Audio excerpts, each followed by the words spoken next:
My name is Daniela Soberman. I am a sculptor. I'm a first-generation Serbian-American. My family is from former Yugoslavia, and a lot of the work that I do is large and monumental to reference Eastern Europe because there's a lot of brutalistic sculpture in parts of former Yugoslavia that I used to visit as a child. A little bit more about that. Sure. So I'm a little bit obsessed with brutalism because of my history.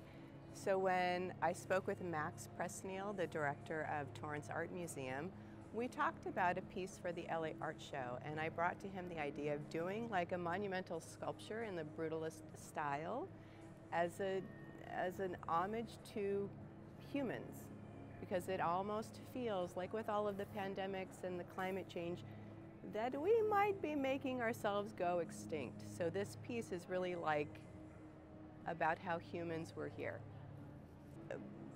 Brutalism is like from mid-20th century, and it was made as a utopian ideal. And so part of us choosing that format is to kind of say that, you know, humans, as genius as we are to construct our lives and construct these large pieces, we also have the capacity of destroying that which we have constructed. So this kind of ties into the idea of this utopian ideal that never really worked out. When I first approached Max, my idea was to do something like 20 feet tall and 8 feet wide, and he said, great, do that times 16. But there's not a lot of places in Los Angeles where you can make something huge and monumental in an enclosed space. So I was forced to create it outside in the elements. And so what that means is every panel was handmade in my backyard, on my driveway, on my front yard, on my neighbors' front yards. I literally took over my neighborhood. And as I was making them every day, I would start at 5 a.m. The neighbors would walk by with their dogs and watch me. And after maybe like 3 or 4 weeks, then they would talk to me. And then they would ask me if I was making a fence. And I would say, no, I'm not making a fence. You should come to the show. But they would see me like out there toiling because, you know, in 100-degree heat, it's not easy to do plaster, which is what they're faced with. Or in the hurricane wind, if I'm like standing holding 8-foot sections of foam that likes to fly and having to rope it, I mean, they really saw every single thing, and it became about a human being against the elements. And I realized as I was doing it that the actual process of making the work became part of the art.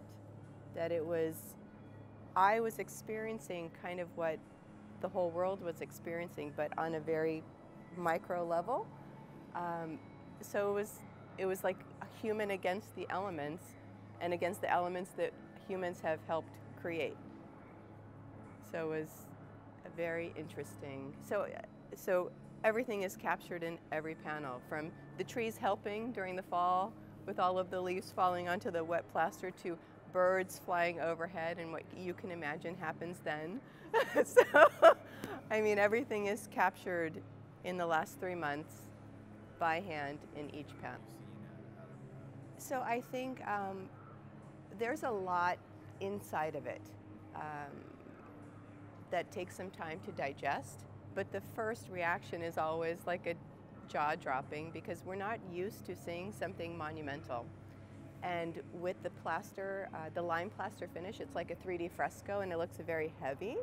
But when people come and they touch it and they realize it's as light as a feather, it changes the conversation, right? And so it's also kind of in reference to something called paper tigers, where it looks really heavy on the outside, but it's very fragile.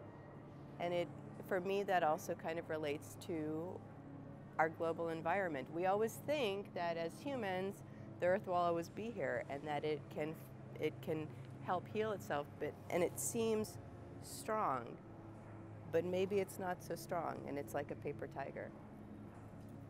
I purposefully did it by myself without assistants or fabricators, almost to suffer through the work, to show what one person can do by themselves on a grand scale.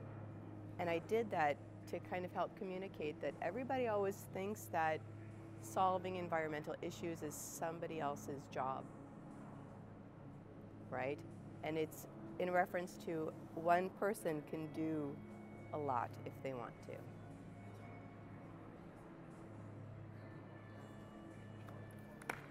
You knocked that one out of the freaking Okay.